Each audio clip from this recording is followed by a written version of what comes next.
जय और विजय इस उखल बंधन लीला में दो पेड़ों के बीचों में भगवान को बांधा था।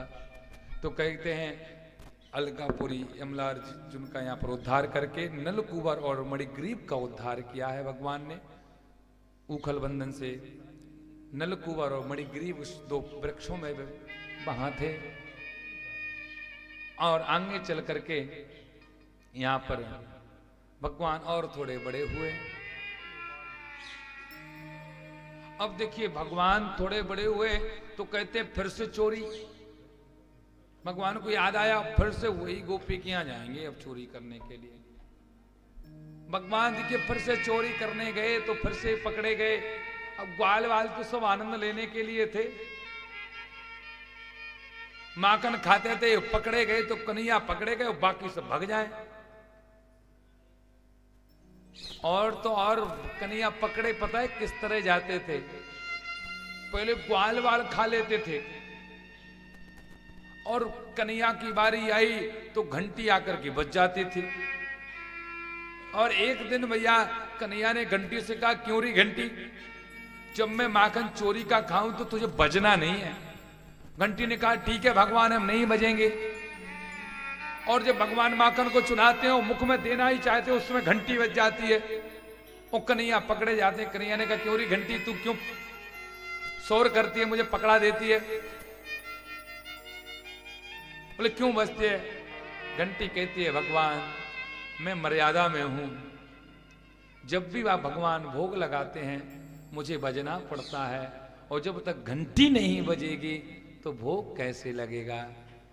इसीलिए भगवान के भोग में घंटी अवश्य बजती है। और भगवान पकड़े गए तो कहते हैं आज गोपी ने कहा ना तो रूम में बंद करूंगी ना तो को बांध के जाऊंगी, आज तो लाला तेरे लिए रंगे हाथ पकड़ करके ले जाऊंगी। अब गोपी ने क्या किया, लाला के हाथ को पकड़ लिया, पकड़ करके ले जा रही है। अब तो यह गोपी किसी की नहीं सुन रही है, पकड़ करके ले जा रही है। कन्हैया मनी मन सोच रहे हैं आज बिल्कुल लंबी शिकायत है जाएगी और रंगे हाथ पकड़े जाएंगे तो तो भैया खैर नहीं है, हमारी मैया मुझको बहुत मारेगी। अब गोपी पकड़ करके ले जा रही थी। अब कुछ दूर पहुंची और ब्रज में एक बड़ी सुंदर परंपरा है घूंघट की। घूंघट लंबो चले भैया, ब्रज में लंबो घूंघट की थी। लाला को भैया बई गोपी को छोरा दिख गयो और बई गोपी को छोरा दिख गयो और लाला ने इशारे से बुलाया इधर को आ लाला। अब लाला पास में आ गया, बोले चुप बोलना मत। अब भैया कन्हैया कहते हैं मैया ओ गोपी मेरो ये हाथ तेने ये उंगली बहुत देर से पकड़ करके रखी है, ये हाथ दर्द करने लगो है मैया, ये हाथ को छोड़ दो दूसरो हाथ पकड़ लो। कन्हैया ने कहा कि ओ पई के छोरा को हाथ पई की मैया को पकड़ा दियो। अपनों छुड़ा करके और दान गली मान गली प्रेम गली कुंज गली सेवा कुंज में होते हुए बंसी बट पर होते हुए और अपने महल में पहुंच जाते हैं मैया के पास बढ़िया लेते हुए। अब ये गोपी बढ़िया चली आ रही है अपने लाला का छोरा का हाथ पकड़े हुए, सोच रही है कन्हैया का हाथ है बढ़िया थोड़ा हिला लो हाथ। और जैसी आई और आने के बाद में मैया को बुलाया, अरे मैया सुनो मैया आई कहाँ बात है, फिर से तू आ जागी। लाला को लाई है कहा। गोपी ने कहा मैया मैं तुम्हारे लाला को आज रंगे हाथ पकड़ करके लाई हैं, रंगे हाथ पकड़ करके लाए हैं। अब देखिए मैया ने कहा गोपी तू बिल्कुल बावरी है, पागल है, तू तेरी समझ में नहीं आएगा कछु। लाला मेरो अंदर सो रहो। मैया बोली लाला मेरो आज कहीं गयो ना है, अंदर है सो रहो है। और गोपी ने कहा मैया नहीं आज लाला सो नहीं रहा है, आज तो पकड़ा गया। कहाँ है? मैंने मेरे हाथ में देखो कौन है। मैया ने कहा पहले मोड़ो ए पर्दा उठा मोड़ो निकाल बाहर, फिर पता चलेगा को कौन को छोरा है, मेरो है कि किसको है। और गोपी ने जैसे ही अपना जो पल्लू उठाया, चेहरा बाहर निकाला और जैसे ही देखा तो भाई को छोरा दिख गया। मैया ने गोपी ने एक हाथ लियो अपने बच्चे में, छोरा में जड़ दियो। क्यों रे, कहां से आया है तू? मैया मैं कहां से आयो, मैं तेरे पेट से आयो। और कहां से आयो? मैया तू ही तो पकड़ करके लाई है और मार रही है मुंह को। तू कहां आ गयो? मैंने तो लाला को पकड़ के रखो। तो नहीं मैया, तू ही पकड़ करके लाई है मुंह को। और देखिए लाला सुंदर लीला कर रहे हैं। और आज यहां पर कहते हैं कन्हैया थोड़े रूठ जाते हैं मैया से, और रूठने के बाद बंधुओं हुआ क्या, मैया से कन्हैया जब रूठ गए ना बंधुओं, तो कन्हैया मैया से दूर चले गए, नंद बाबा के पास चले गए गौशाला में। दिन तो कट गया कन्हैया का मैया के बगैर, और मैया का दिन कट गया लाला के बगैर। रोते रोते मैया सुबह से रो रही है, लाला मेरे से रूठ करके चला गया है। बहुत रो रही हैं मैया। और रात्रि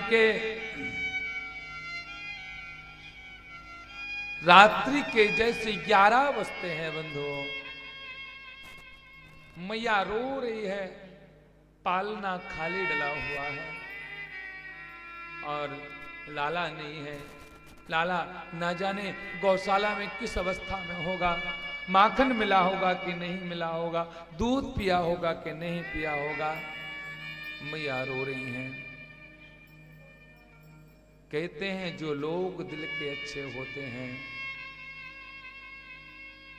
जो लोग दिल के अच्छे होते हैं, दिमाग वाले उनका जमकर मजा लेते हैं। लेकिन जो दिल का अच्छा है, दिमाग वाले को उनके मजा नहीं लेना चाहिए। सारा जहां उसी का है, जो मुस्कुराना जानता है, रोशनी भी उसी की है, जो समा जलाना जानता है। हर जगह मंदिर मस्जिद हैं और गुरुद्वारे हैं, लेकिन ईश्वर तो उसी का है जो सर झुकाना जानता है, जो सर झुकाना जानता है। और भगवान भी उसी को मिलते हैं जिसमें नम्रता है। जिसको झुकना आ गया उसको ठाकुर मिल गए। तो एक बात बताएं, ये बताओ, फल होता है, फल मीठा रहता है, वृक्ष को कोई नहीं खाता है, और फल पकता है तो नीचे आ जाता है। मुझे कोई खा ले, मेरा रस कोई ले ले। अच्छा, एक वृक्ष है, एक कर्मण्य वादिका रस्ते मां फलेसु कदाचन। ये जिस इंसान का, जिस मनुष्य का जैसा कर्म होगा उसको वैसा ही फल मिलेगा। कांटे बोएगा तो कांटे मिलेंगे, पुष्प बोएगा तो पुष्प मिलेंगे। जो जैसा करेगा वो वैसा ही उसको मिलने वाला है। मैं शुक्रगुजार हूं उन तमाम लोगों का जिन्होंने बुरे वक्त में मेरा साथ छोड़ दिया, क्योंकि उन्हें भरोसा था कि मैं मुसीबतों से अकेले ही निपट सकता हूं।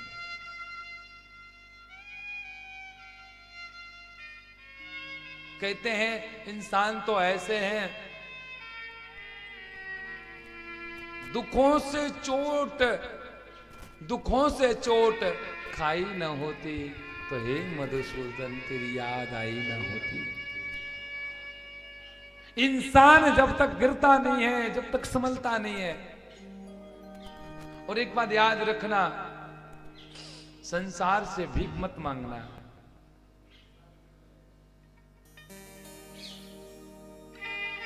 कहते हैं ना, बिन मांगे मोती मिले, मांगे मिले न भीख।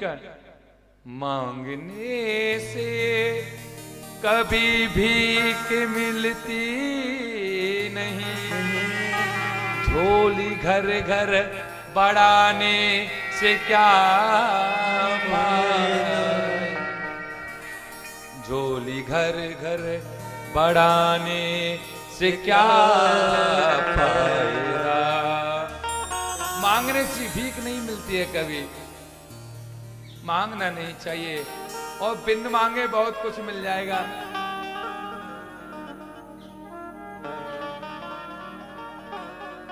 तो कर्म का फल है। तो एक जगह एक सुंदर बगीचा था, उस बगीचे में आम का वृक्ष लगा हुआ था, और आम के वृक्ष में बढ़िया सुंदर एक पका हुआ आम था।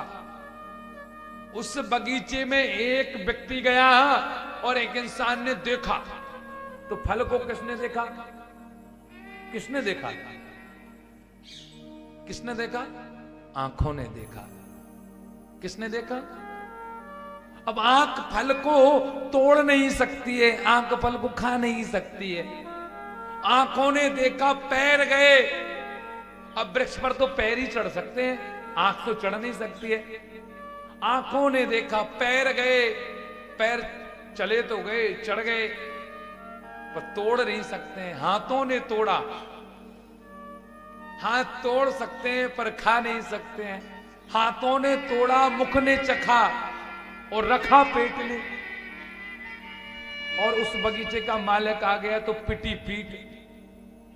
आंखों ने देखा, पैर गए, हाथों ने तोड़ा, मुख ने चखा, रखा पेट ने, पिटी पीट। और जब पीठ पिटेगी तो आंसू कहां से आएंगे?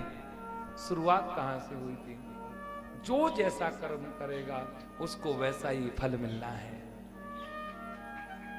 अच्छे कर्म करोगे तो अच्छा होगा, बुरा करोगे तो बुरा होगा। इसलिए लोग आपको पता हो कहते हैं ना, नहीं चाहिए दिल दुखाना किसी का, सदा ना रहा है, सदा ना रहेगा जमाना किसी का।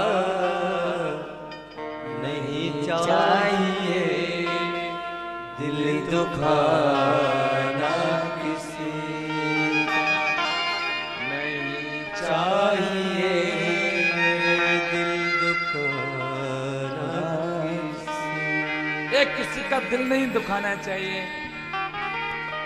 और बंधुओं, कन्हैया जैसे ही गए हैं, आए नहीं, मैया रो रही है।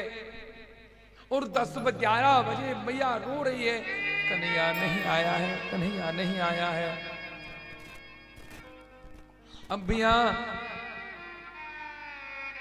मैया तो कहती है, मिश्री से भी मीठे हैं मेरे कान्हा, और मेरे कान्हा के बोल, नहीं इसका कोई मोल। ये तो है जग में अनमोल, कान्हा है हर दर्द की दवा। बस आप सभी अपने मुंह से एक बार कान्हा को याद कर लेना चाहिए। कहते ना, हर दर्द की दवा है बिहारी के शहर में। कोई गया न खाली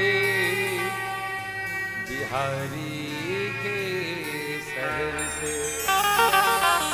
किस चीज की कमी है बिहारी के शहर में, हर दर्द की दवा है बिहारी के शहर में। जो वृंदावन आ गया उसको कमी नहीं, उसको कमी नहीं। हर दर्द की दवा है बिहारी के शहर।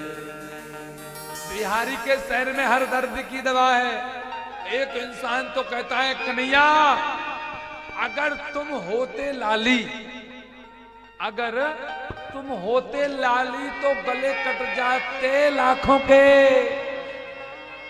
कन्हैया तुम होते छोरी, कन्हैया तुम होते लड़की तो गले कट जाते लाखों के। जब काले रंग पर ही दुनिया मर जाती है, जब काले रंग पर दुनिया मर जाती है। कहते हैं जब काले रंग पर दुनिया मर जाती है तो कहते हैं गले कट जाते करोड़ों के। कन्हैया इतने सुंदर हैं, काले रंग में ही जब इतने सुंदर लगते हैं, लाखों मर रहे हैं। और जब अगर लाली होते ना तो कहते हैं ये जो गले हैं ना मतलब करोड़ों लोग मर जाते कन्हैया के लिए। कि सावरिया की सूरत दिल उड़ा लेने वाले और कन्हैया की मूरत दिल उड़ाने वाले। कन्हैया और कैसे हैं कि हंसा करके रुला करके ये लूट लेते हैं। एक कन्हैया है बांसुरी बजा कर के ये लूट लेते हैं। इनका काम है किसी के दिल को लूटना, क्योंकि ये भी तो चोर है ना, तो ये माखन की चोरी तो कम करते हैं, दिल को ज्यादा चुराते हैं। और कन्हैया के दिल को चुरा करके गौशाला में बस गए। अब भैया गौशाला में बच गई, मैया रो रही थी, बहुत जोर जोर से रो रही थी। और रात्रि के 10-11 बजे कन्हैया भी रोने लगे। और कन्हैया जब रोए हैं और रोते रोते बाबा से कहते हैं बाबा मुझे मैया की याद आ रही है, मुझे मैया के पास में जाना है। बाबा ने कहा ये भी बड़ा विचित्र है, रात्रि के 12 बज गए कन्हैया, घर यहाँ से बहुत दूर है और तू रो रहा है। कन्हैया ने कहा नहीं बाबा मैं मैया के बगैर नहीं सो सकता हूं, मुझे तो मैया के पास जाना है। कन्हैया रो रहे हैं बाबा मैया के पास जाना है, मैया बाबा के पास जाना है। और एक बात बताएं, हरि शरणम हरि शरणम। कन्हैया मैया से दूर तो हो जाते हैं लेकिन ज्यादा दूर नहीं रह पाते हैं, क्योंकि मैया के आंखों का तारा है। बाबा आप मुझे छोड़ करके आओ मेरी मैया के घर, मेरी मैया के पास में। और बाबा रात्रि के 12 बजे मैया के पास लेकर के आए तो मैया घर के अंदर नहीं थी, मैया दरवाजे पर बैठी हुई थी और लाला को नहा रही थी। और जैसे ही लाला आए हैं मैया खुश हो गई, लाला को आंचल में लपेट करके रोने लगी। क्यों रे लाला तू मुझे छोड़ करके ऐसे ही चलो जाएगा, तेरी मां मर जाएगी, जीवित नहीं रहेगी तेरे बगैर। एक बार की बात है कन्हैया इस ब्रज में रह रहे थे, जूठा खा रहे थे सभी ब्रजवासियों का। तो कहते हैं ब्रह्मा जी को शंका हुई कि एक कन्हैया भगवान नहीं हो सकता है, सभी को जूठा खा रहा है ब्रज में। मधु मंगल के ओंठों से 3 दिन की बासी कड़ी भगवान चाट जाते हैं। एक दिन की बात है कन्हैया बंधु अपने सखाओं के साथ में वन में गए और जैसे ही गए हैं 2-4 घंटे बाद कन्हैया को भूख लगती है। कन्हैया ने अपने मधु मंगल से कहा देख मधु मंगल मुख बहुत जोर से भूख लग रही है, मुझे कुछ मुझे भोजन की व्यवस्था करिए। मधुमंगल कहता है हाँ कन्हैया घर मेरा पास में है और मैं आपके लिए कुछ व्यवस्था करके लाता हूँ, कन्हैया आप यहीं रुको। मधुमंगल घर पर गया और जब घर पर गया बंधु घर पर देखा कि मधुमंगल के घर पर कोई सामग्री नहीं थी, कोई भोजन नहीं था। मधुमंगल रोने लगा और भगवान से कहता है कि हे भगवान, मैं कैसा अभागा हूं, मेरी तो किस्मत फूटी हुई है। जीवन में पहली बार कन्हैया ने मेरे से कहा कि मधुमंगल में मुझे भूख लग रही है, कुछ व्यवस्था करो। पर मैं अभागा, मेरी किस्मत इतनी खराब है कि मैं कुछ खाने के लिए व्यवस्था नहीं कर पा रहा हूं। मधु